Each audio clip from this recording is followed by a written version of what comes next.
Milton with Tucson Loves Music, and this is Backstage at Stagewerx, and this is Season 1, Volume number 4. We're already up to number 4, and we're with Desert Undertones today. Thank you guys for coming.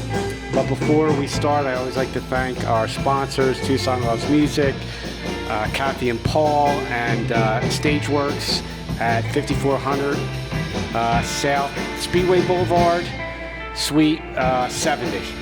4500, did I get that right? Okay, Suite 70. Come find them. They have everything that you need to sound and look great. So we're here with Dylan, Gene, and Kurt, and thank you guys for joining us. I've seen you guys. I've seen you guys at like, I don't know, 4 or 5 places in town, and finally nice to get to sit next to you guys and ask you some questions. So why don't you guys just tell us like how you guys met, because I know you're from all over the country. One of you guys from New York City, another guy's from Denver, and then one of you guys from New Mexico. That's right. All over, yeah. So I was living in New York City for a long time. I'm not from there, originally from California, so that's where I kind of got my surf influence when I was growing up. But I did move here from New York City, and I was looking for a band. I hadn't been in a surf band for 15 years or something. When I was in college, I was playing bass in a surf band, but I was always a guitar player. But when I was in New York, there was no time. It was just never right. When I got to Tucson, something told me just finally start that surf band. So, and I pretty shortly found Kurt, which was a great find. Yeah, I forgot to say there was an iteration of the band first in 2020, and then I moved to Flagstaff for like a year. But so there was a little break in the band, but I think Kurt was there in 2020, and I don't know. You want to say anything? So tell us about what is surf music? What is surf music? Well, I guess it's just inspired by surf culture. Most of it's instrumental. I mean, a lot of people, you say surf, they think of Beach Boys or Jammy D. And those are kind of surf lyrics, but it's not really surf music. Most surf music's instrumental. It's driven largely by guitar with a ton of reverb, and that's pretty much it. You know, it's straightforward instrumental, kind of positive vibe, beach vibe, kind of singing, I guess. Part of the surf music sound comes from the reverb tank, which is a box with a giant spring in it. You play your guitar through it, and it is very reminiscent of waves crashing on the beach. And it gives it a very signature sound, which is very unique to surf music. But when we hear surf music, most of us, we think of, you know, that one band from California, but it actually started many years before that one band. Can you just tell us about like the origins of this surf music scene? Oh, we're going back to, what is it, the mid-'60s, early 60s? Early 60s. Early 60s. And everybody, I don't know everybody, but Dick Dale has a huge part to do with creating that whole scene. And you're the Californian, Dylan. What part of California was that out of? I think it was mostly Orange County, Southern California. Yeah. Dick Dale, back in the day, they didn't have reverb tanks in the amp. I think it was 1960 or 61, they invented the Hammond reverb. It was in Oregon, I believe. And I don't know exactly, but somebody pulled it out and put it through their guitar and really loved the sound. And somehow Dick Dale found that and he loved that. So he had Leo Fender build him a reverb tank, if I'm remembering correctly. And also he had him build him a Showman amp, because Dick Dale played so loud that he would blow all his amps. So that the Showman amp, the original Showman, was built for Dick Dale, which is kind of a cool story. Yeah, Dick Dale was one of the original guys. There was a bunch of bands that started playing, and at first there was a little debate between reverb and not reverb. There were some bands that didn't do reverb, but instrumental was popular back then. But over time, the reverb bands kind of won out, and Dick Dale got super famous. So that's kind of was the signature surf sound at that point. Fender musical instruments too. The guitars, I think with the Jaguar, the Jazzmaster were very popular for that, and yeah, the Fender amplifiers too. That was. Yeah, Leo Fender built the Jazzmaster, of course, for jazz at first, but it never went anywhere with the jazz guys. They didn't like it, and but the surf guys picked it up. But an interesting story, the surf guys had a bunch of updates they wanted to the guitar, and that's where the Jaguar came about. Leo Fender took all those updates that they wanted and put it in the Jaguar. So the Jaguar is like the quintessential kind of surf guitar. It was made for surf guitar. And I read online that there's like a Middle Eastern influence to the surf music. You guys know anything about that? Go ahead, Dylan. I would say that comes probably from Dick Dale, because Dick Dale's Lebanese, and the most famous surf song ever, Nizrulu, was a Lebanese folk song that he covered and became super famous. It was in the movie Pulp Fiction. So I think that's probably where, because Dick Dale was such a powerful force in surf music, and a lot of his songs are really Middle Eastern, inspired. You want to say anything? So you guys are kind of famous in Tucson. You play all over, but I see that you guys have played some big festivals and big events with some big bands out of state. Yeah, we played this thing called Valentines in Valentine, which was cool. It's a small Texas town in the middle of nowhere. They do a big festival every year on Valentine's Day. That was a very cool festival. We had a lot of fun at that one. We played some surf music festivals. We played Surf by Surf East. Was that what it was called? In Austin. Yeah, in Austin. Surf by Surf East. And then next month we're playing Surf by Surf West in Seattle, so that will be fun. I don't know, other festivals we've played? Think of any? Well, the pier shows, Huntington Beach Pier Show, it's not really a festival, but they run at Huntington Beach. They have the International Surfing Museum is there, and they do a series right on the beach where they set up a stage, and it's, is it once a month in the summertime? Once a month, yeah. They'll do like 5 bands or 6 bands all day Sunday right on the beach. We've done that. We did it last year. We're doing it again this year. That's really cool. That's a lot of fun. And we usually try to pick up 1 or 2 more shows in the LA area while we're out there as well. It's an 8-hour drive from Tucson out there, so it's doable. Spaghetti Fest. The what? Spaghetti Fest. Yeah, they do a spaghetti western festival out there as well. The same guy actually books that, and we played that last year. We're going to do that again this year, I think. It's a little different, but spaghetti western and surf are pretty closely related, mostly because of the guitar tone. That the spaghetti western movie soundtracks used a lot of reverb guitar, so there's a lot of crossover. A lot of surf bands are into spaghetti western music, and we play a fair share of westernish kind of stuff in our set. So we did the Tucson Festival of Books earlier this year, Pima County Fair, and the 4th Avenue Street Fair. Yeah, don't forget Surfapalooza too. Oh, and Surfapalooza, yeah, Club Congress. So we have stuff here in Tucson too. Like I said, I've seen you guys all over town for the last couple of years. Are you guys, I know you guys put out some music last year. Are you still writing some new music? If you are, talk us through that process. Is it one of you? Is it all of you? How do you go about that? Yeah, we're actually going to play a new song for the first time today, so you get to hear a new one. Yeah, we're writing new music. We have like 5 or 6 songs. Some of the parts are still in the works, but usually I'll write most of the music and then just send it off to Kurt as a finished product, Kurt and Gene, and let them have at it. Usually I'm just taking like a rhythm guitar loop and just looping that for a long time and trying to come up with melodies, because surf music is all instrumental, and so just trying to come up with a cool melody for several hours or whatever. Sometimes it's quicker, but once I have that down, I have the parts, I'll just send it off to Kurt and Gene. Yeah, and then so he sends just guitar stuff, and then Gene and I, a lot of times we try to do it independently. I'll come up with some drums and he'll come up with bass, and then we kind of meld the two together and trying to come up with something that fits the best, rather than one person coming up with something and everybody trying to go that direction. So it gives us a few different options, and usually it takes a little while to hash out exactly how we want to play it, and then we'll work it out in the rehearsal space for a while, and then we'll just start playing them at gigs and let them kind of settle in, and then we'll track them. So one of the things that we do with Tucson Loves Music is we highlight, we spotlight all the local bands, and there's a lot of young bands that don't have access to the venues that you guys do. What have you guys done that have made you so successful getting into those venues?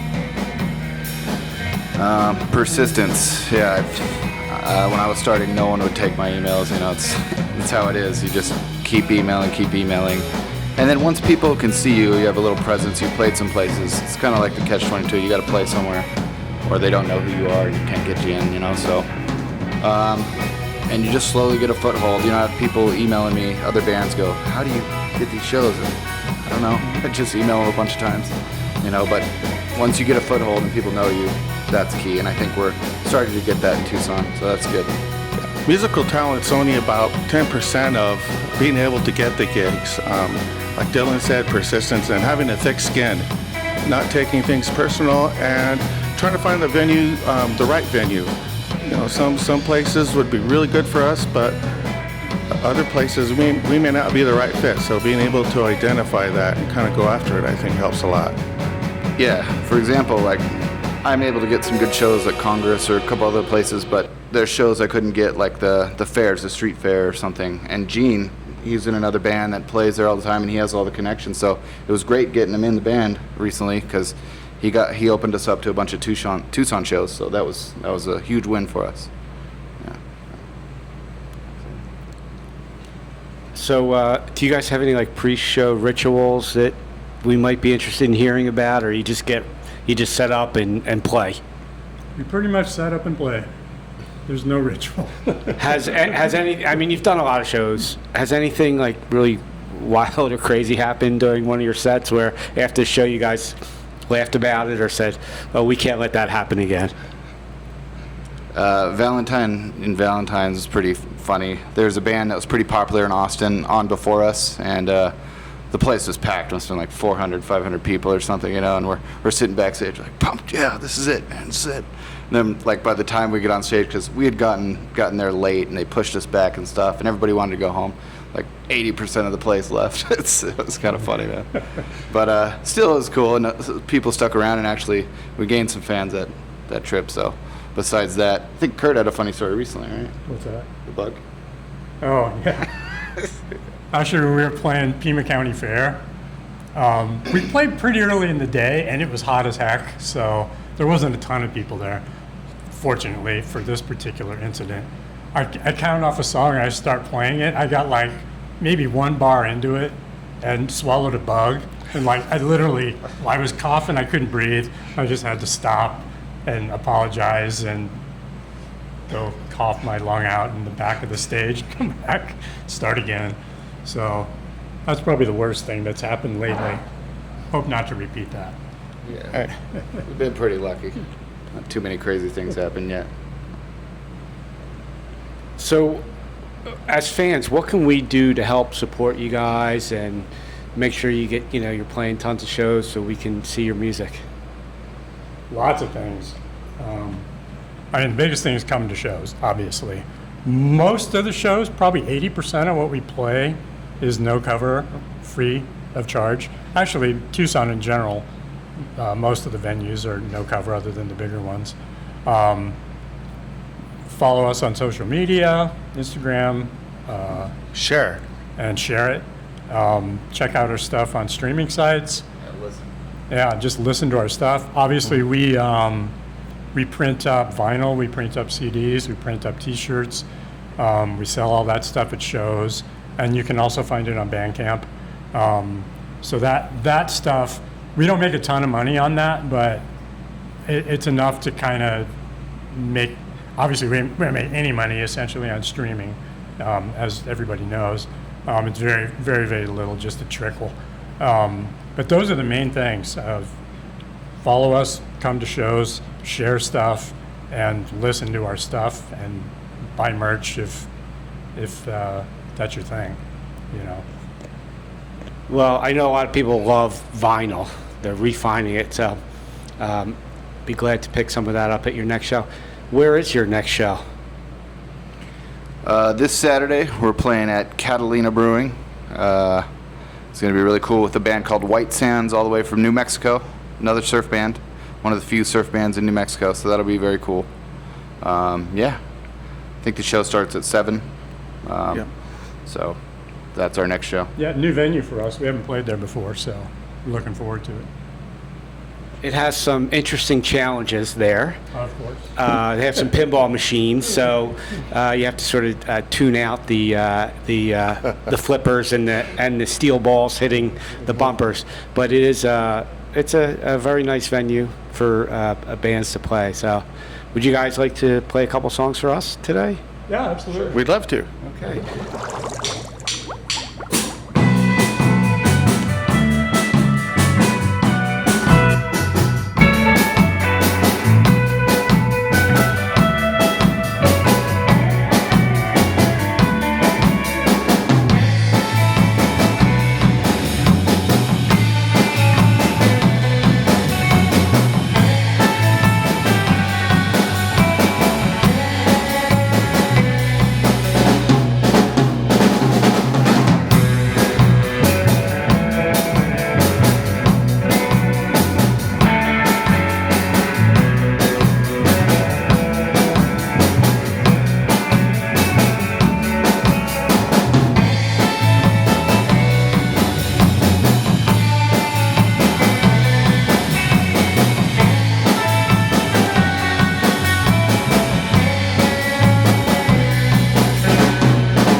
This one is called Point Reyes. It's the single off our first album. Yeah.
Hey, so I want to thank Desert Undertones for joining us at Tucson Loves Music, Backstage at Stagewerx, hosted by me, Milton. Come see them on Saturday night at Catalina Brewing Co., right off of Ina and I-10.